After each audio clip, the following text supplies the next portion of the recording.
So this is a very tricky endgame and I'm close to winning. Let's see what I do. I'm very very close to winning, but it's not simple at all.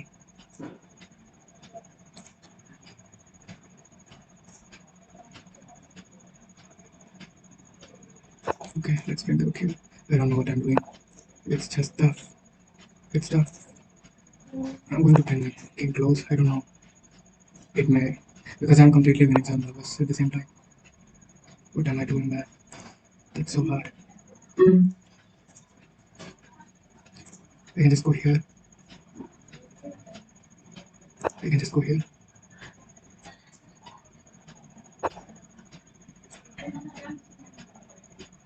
If I go here, it checks. And I go here. Okay.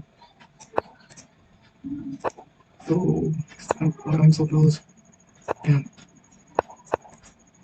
How am I not winning this?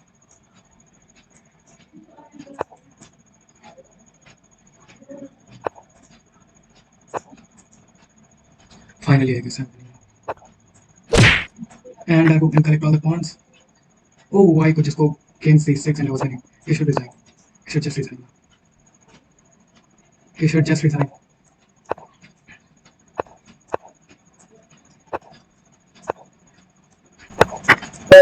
Come on. So this was a tricky game. Let me analyze this because the end game I must have done a lot of blunders. Hello everyone. I just played a rapid game on leeches and it's quite a bit of endgame grind. So I would like to share with you uh, what kind of what kind of ideas you have to keep in mind when you're completely winning in a rook and pawn endgame. So let's start. So the game began with e4, e6, the French defense, and d4, and I accepted the point. This is unusual because e takes d5 is what is most played. So if I would go in the database, it's here. So at this point, queen takes d5 is played quite a bit. It is the second most popular move, but as you can see, the first one is 10 times as much played as is the second one. So we will move ahead. Queen takes d5 and knight, developing the knight with tempo, but the bishop comes and develops and pins the knight, and I take out my knight because I wanted to over defend my d4 pawn, and knight to f6 and bishop unpinning the knight. So the threat is simple, knight takes d5. Okay, he takes, knight takes, so I have the bishop pair advantage as early as move 7. Now knight comes in and I thought I should try to save my bishop pair, and the knight is not threatening anything.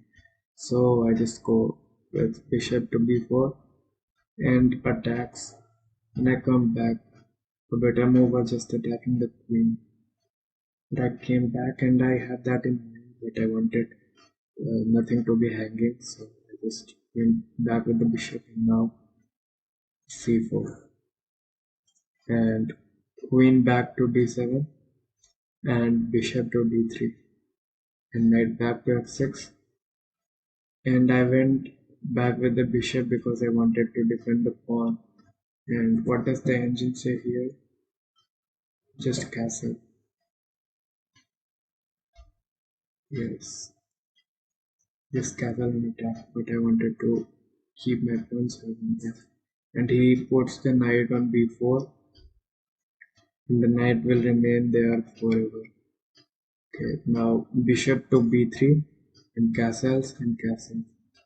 Yes, the position is quite equal with me having a bit more of the center, but it's still equal. Okay, now b6 and knight goes on e5 attacking the queen and queen to d6, and now I go attack the rook Now I defend the rook and now I come with the rook on d1, defending my pawn on d4. Now bishop comes on b7, attacking my queen, and I go with queen to f4. So I have an advantage of plus 1.8, which is quite good, but not clearly winning. So bishop to a4, and I don't know what the idea of this move was. And at this point I thought I just hung up on because of knight takes a2, but only later I realized that this knight was played. So I just came back, defending my pawn because I was just unaware of the play. Okay, so I don't know why he was so concerned with the c7 pawn, so c6. And I come back with the queen, thinking of bishop takes and queen takes, winning the pawn. A better move was just rook to e1. Okay, he defends the knight and I take.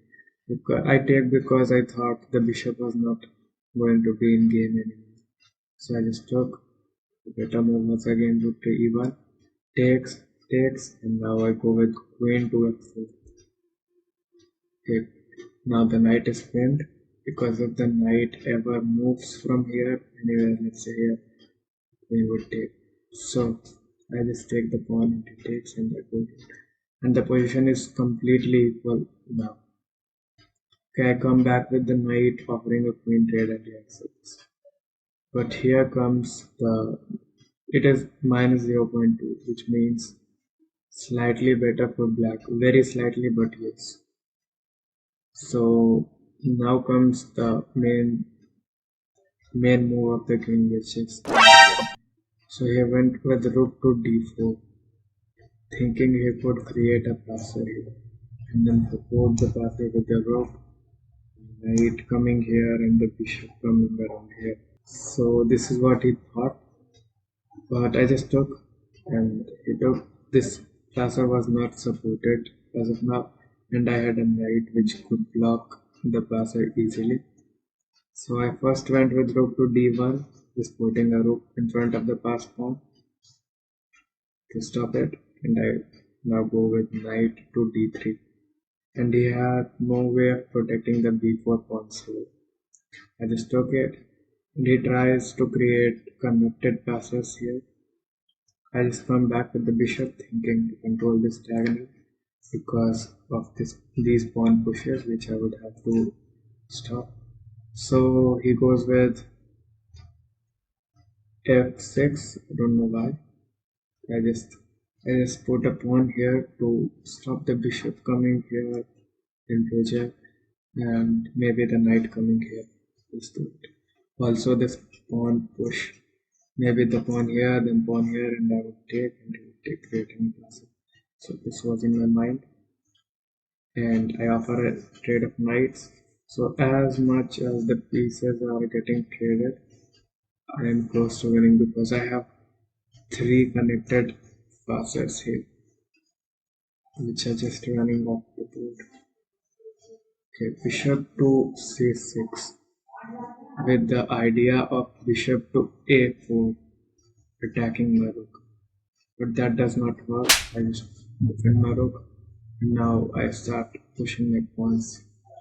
This pawn is not going anywhere because my king is close, and now it starts. So here the main thing to keep in mind, don't go to protect this pawn because these two pawns are enough. I just gave up the pawn and now have two connected passes. What else?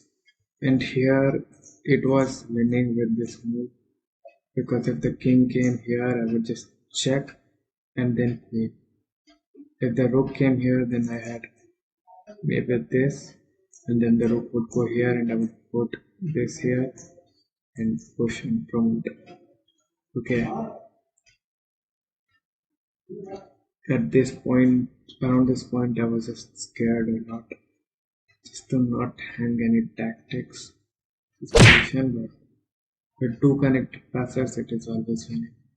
And around here, because we had very little time, so I just thought not to go here. If somehow he manages to give up these pawns and it's stalemate, I just didn't want to do that at all. So I went for the cleanest one, just go after the pawns, and I have two connected passes, so he just cannot take any one of them, and I'm promoting and winning. So that's it for this game. I'll be coming up with more games and many more videos. You can just check my banner to know what my channel is all about. And you can join our Discord server from the link given in the description. And you can connect with me on Twitter. And you can, if you're a beginner like below 1500 on leeches, then maybe you can learn something from me. So you have to check out my website. The link will be in description. So that's it for this video. Thanks for watching and bye.